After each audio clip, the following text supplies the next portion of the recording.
Temaşavanın heja Slav Lüwebin, li Bakurê Kurdistanê û li Tirkiyeyê demek ku proseyek dirê daye her yek ji van aliyan navekî cuda lêkiriye.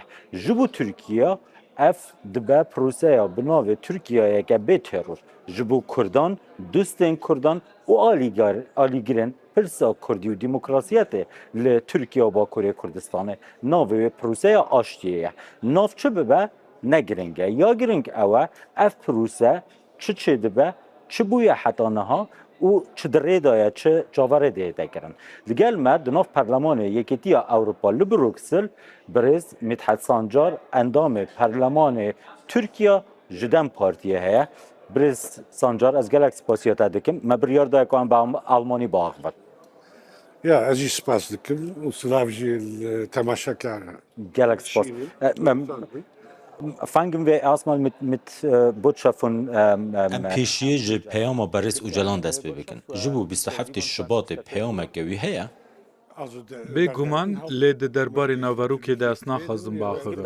Peyameke wî heye? espirtiya aynı botschaft vorgelesen. Bêguman peyameke wî dê bê xwendin, lê çi di naveroka wê peyamê de heye, em ji bo preskonferans ya çapemeniyê dihêlin, di 27 de û di salvegera banga 27 Sibata 2025 de em ê cardin civîneke çapemeniyê li dar bixin û peyama Berêz û Celan bi raya giştî re parve bikin. das Parlament hat Perlemanê rapora Komisyonê Pejran qonaxa tê çi ye? Bi çi awayekî berdewamî pê dihêdan? Behez dihate kirin ku qonaxeyekê rapora Komisyona Perlemaniya qonaxa duê li pey de. Hiç sîmayekê qonaxa dahatî heye? gibt es ja den Xwe helweşandin, fesexkirin? Phase. Also ein festes Kalender Demeke sabit hîna nîne yan jî ez dikarim bêjim hîna nehatiye tespît kirin. Qonaxa yekem nêzî salnîvek berê dest pê kiribû, ango bi înisiyatîfa Birêz Dewletbaxçelî dest pê kir, wî bi awayekî bank li Birêz û Celan kir û Birêz û Celan jî pejirand. Paşê heyeteke me ya Partiya Demê serdana İmraliyê kir û bi Birêz û Celan re hevdîtinek pêk anî. Di wê demê de bangek hate amadekirin, banga navdariya 27 Sibatê, banga ji bo aştî û demokrasiyê, sernavê wê bi vî awayî ye, Birêz û Celan bang li PKK kir. Xwe fesix bikin û çekan deynin yan jî biryarekê ji bo çekdanînê bidin. Berêz Sancar, PKK fesixbûna xwe di 12 Gulanê de ragihan. Di 5 û 7 Gulanê de Kongreya Partiyê hebû, daxuyanî di 12 Gulanê de derket. Devletbaxçelî sagt Dewletbaxçelî dibêje ku divê keceke jî xwe fesix bike. Hûn divê baweriyê dane ku ev daxwazî dê ji Aliyê û Celan jî ve bihêkirin? Ev axiftina Baxçelî beriya serdana me bû, karê me nîne ku em li ser her daxuyaniyekê şîroveyan bikin. Em sepokulasyonên van daxuyaniyan di cî de nabînin.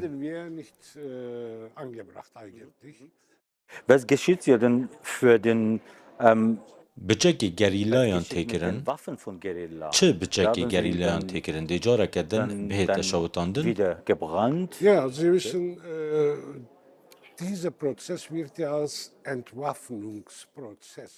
Ev pêvajo wekî pêvajoya çekdanînê tê binavkirin, بێگومان ji bo wê yekê hewcedariya mirov bi çarçûveyên yasayî heye, ango niha PKK biryar daye ku çekan deyne û ev tenê biryarek e. Piştî wê di 11 tîrmehê de gavekê ku jiya sembolîk wê de tir hata avêtin. Belê dîrmehê. Grûpeke milîtanan çekên xwe şewitandin. Verbrannt. Çek şewitandin, Und der Prozess soll weitergehen natürlich. Bêguman divê ev pêvajo berdewam bike, Etappe der ersten Phase. çekdanîn ji qonaxa yekem rawestgehekî giring e, tişkî giring e, Oder viele warteten auf den Bericht vom gelek kesan ku li benda rapora Komisyona Parlamentoyê bûn, Ez naxwazim bêjim raporê çarçûve û nexşerê bi temamî destnîşan kiriye, lê behsa wê kiriye, ango niha divê bingeha qanûnî ya pêvajoya çekdanînê ji aliyê parlamentoyê ve bê derxistin, bêguman gelek pirs hene dê bi wan kesan re ka wê çi bê kirin, Das heißt, was wird mit denjenigen geschehen, die derê bi wan bihête dan vegerne ve welat, nicht nur von ne tenê yên ji Çiyê û Qendîlê, lê belê yên li Ewropayê jî. di izna vegera welat bi wan bêdayîn. Es wird darüber Li ser wê yekê welcher gotûbêj tê nekirin ka kîjan formol ji bo vê yekê guncav e. umfassend.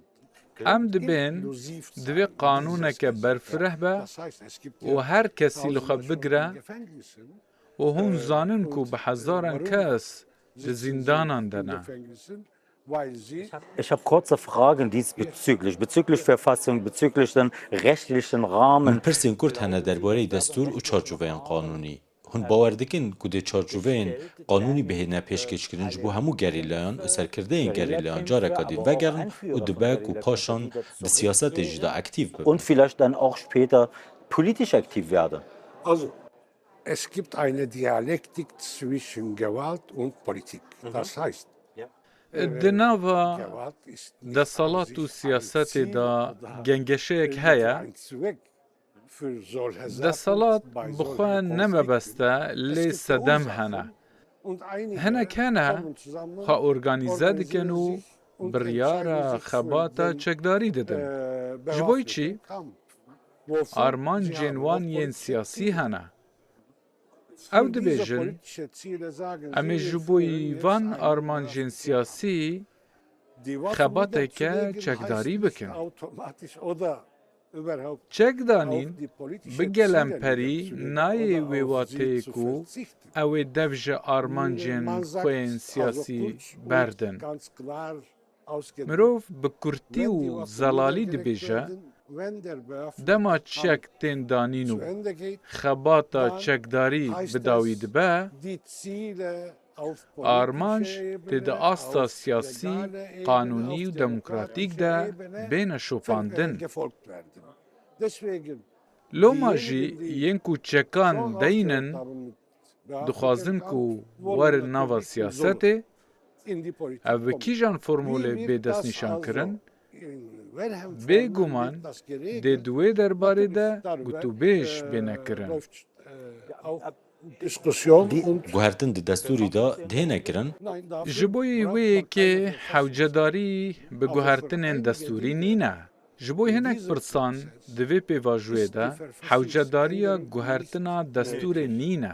Bê ihtimalekî mezin paşê dê guhertinên destûrî bêne kirin. Später, Wird es destûrek nû ji bo Tirkiye dihê nivîsandin, ich würde sagen, jetzt muss der Boden Ez ê bêjim ku divê niha zemînesazî ji bo wê yekê pêkirin, also ango azadiya gotûbêjê nemana dûtîjiyê da ist, ango pêvajoya çekberdanê. ئازادیا ئۆرگانیزەبوونێ و هەبوونا دموکراسیە هەروەها ئازادیا نێرین و ڕادەربڕینێ divê ev tişt bi awayekî baştir bibin. Angu divê mirov di atmosfêreke aştiyane de bikaribe bêtir gotûbêjan bike, da ku mirov ji bo siberrojê destûrekî baş amade bike. Zwei letzte Fragen. Wir stehen unter Zeitdruck. دو پرسên dawiyê mafê hêviyê bi berêz û celan tê dayîn? Gewährt? Also das Recht auf Hoffnung basiert ja auf die Mafê hêviyê von li gorî biryarên dadgeha mafên mirovan ya Ewropayê ye, ma mirov bi vî awayî belav dike ya na? Ev yek ji mijarên gotûbêjê ye û di karê komîsyonê de û di raporê de jî amaje bi mafê hêviyê hatiye kirin, angu divê ber bi wê arasteyê ve rêzik û yasa bêne derxistin. Hûn divê baweriyê dane ku dê mafê xwandina bi zimanê Kurdî ji bo zarokên Kurdan li Tirkiye bihête dan yan hîn jî zû ye. Oder das ist ja noch zu früh? Wir kämpfen dafür und wir fordern das schon. Em ji bo vê yekê xibatê dikin û em ji mêj de wê daxwazê dikin, ji bo ku Kurdî weke zimanê dayîkê bi fermî li dibistanan bête xwendin.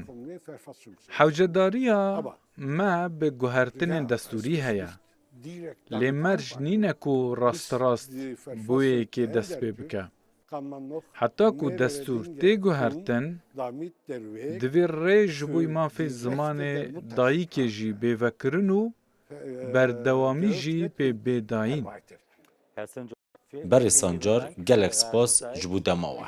gelek spas ji bo jî temaşevanên hêjak we li hevpeyvîna meya taybet li gel berêz Midhet Sancar endamê Perlemanê Tirkiye ji Dem Partiyê temaşe kir.